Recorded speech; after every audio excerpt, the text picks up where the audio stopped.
hair of his head like the pure wool. His throne was like the fiery flame. That means it was as a fiery flame. So we look at a fiery flame and we can see that golden, that golden color. You understand, that pure gold and glistening color. And we look at the thrones, you understand, of the King of Kings. We see this very same, you understand, the same image here. And it says, and his wheels as burning fire. And his wheels as burning fire. So what we see right there is the great conflict. You understand? This great conflict once again reemerged. The beast reemerged. You understand? After the Son of Man was born, we see this deadly wound of the beast, you understand, being healed in 1929, the Lateran Treaty. We see the crowning of the King of Kings. We see this war, which was the real pretext, the real cause of World War II, was the failure of the League of Nations to live up to the covenant that they made with the King of Kings of Ethiopia, the covenant they made with the anointed in his kingly character, with Christ in his kingly character.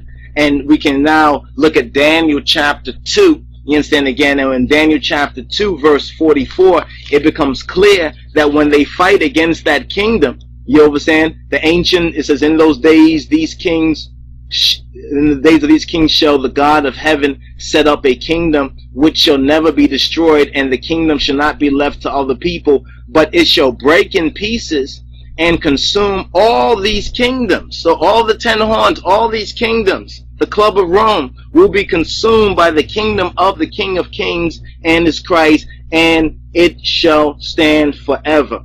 For as much as thou sawest that the stone was cut out of the mountain without hands. You understand? It was not the work of men and people. Thus, the Ark of the Covenant was not stolen. You understand? Yahweh God, the God of Israel, Elohe Israel, had divorced Israel and he betrothed Ethiopia. You understand? This is by his hands, just like the stone was cut out of the mountain. That little kingdom, that little Davidic kingdom, the kingdom of David being renewed. And we know the kingdom of David was centered in Hebron or Hebron, you understand, like the Chabarim teaching, and that kingdom of David, you understand, represents the kingdom of Judah, and in Judah is Zion, and Zion is the royal palace or the house of great King David, and his imperial majesty's title is Moa Anbesa Ze'im Negeda Yehuda, the conquering lion of the tribe of Judah.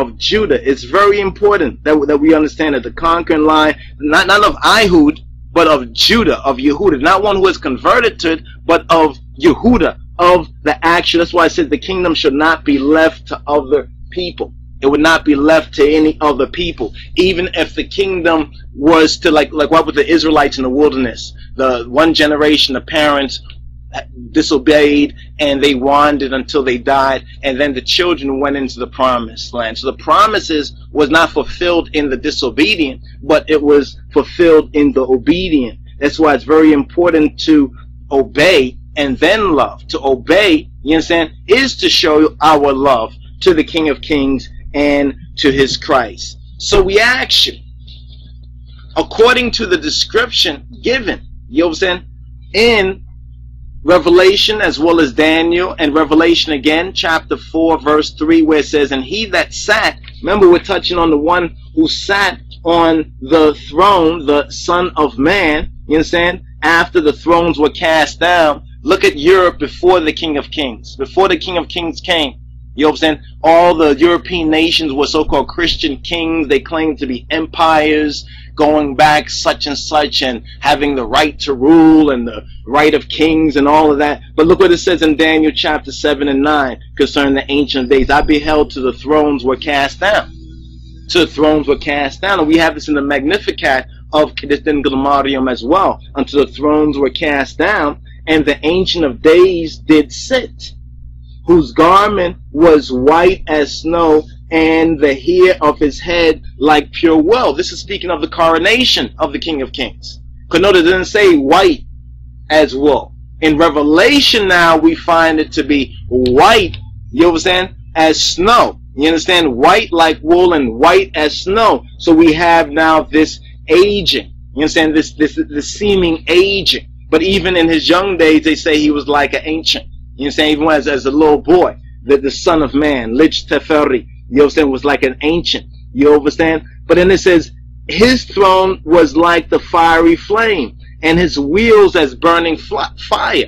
Was as burning fire. So when he went into exile in the old capital of the Roman Empire, Bath, England, you understand? It's like the war and everything burned up all over there. You understand?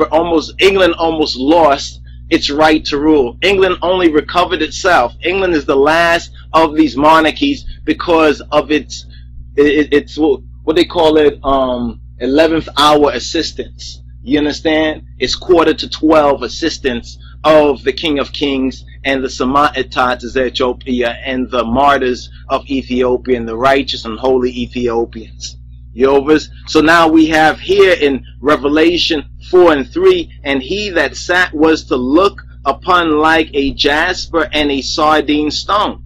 He was like to look upon like a jasper and a sardine stone, and there was a rainbow round about the throne, in sight like to an emerald. This also proves that green in the tribe of Judah, you understand, that green is up on top.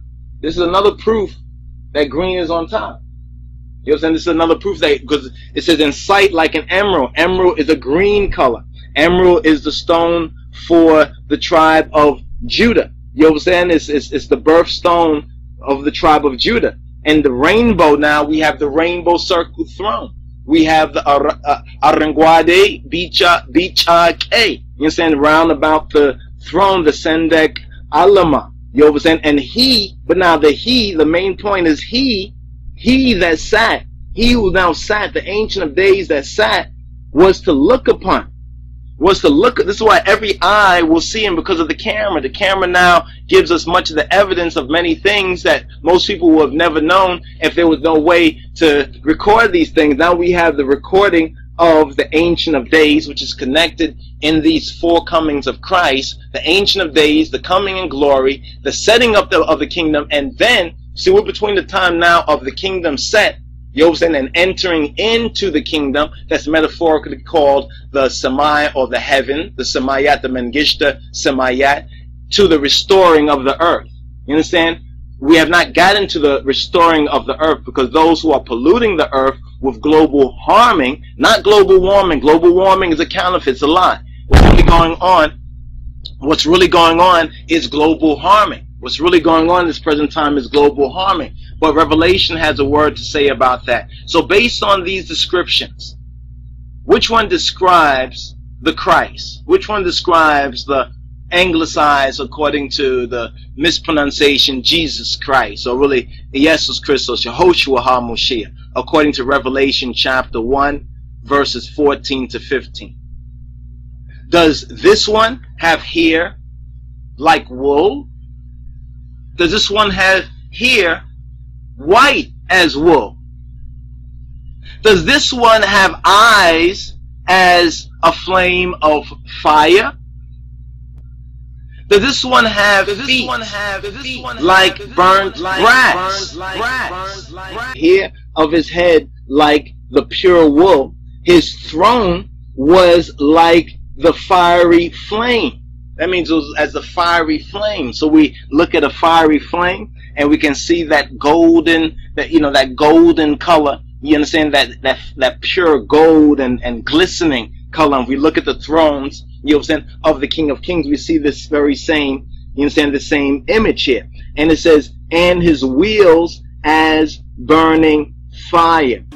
Okay.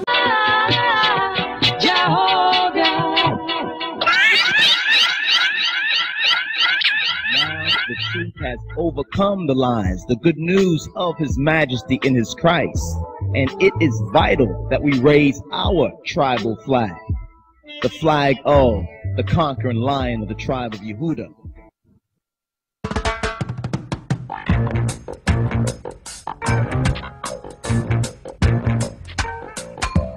Get up, stand up for your right.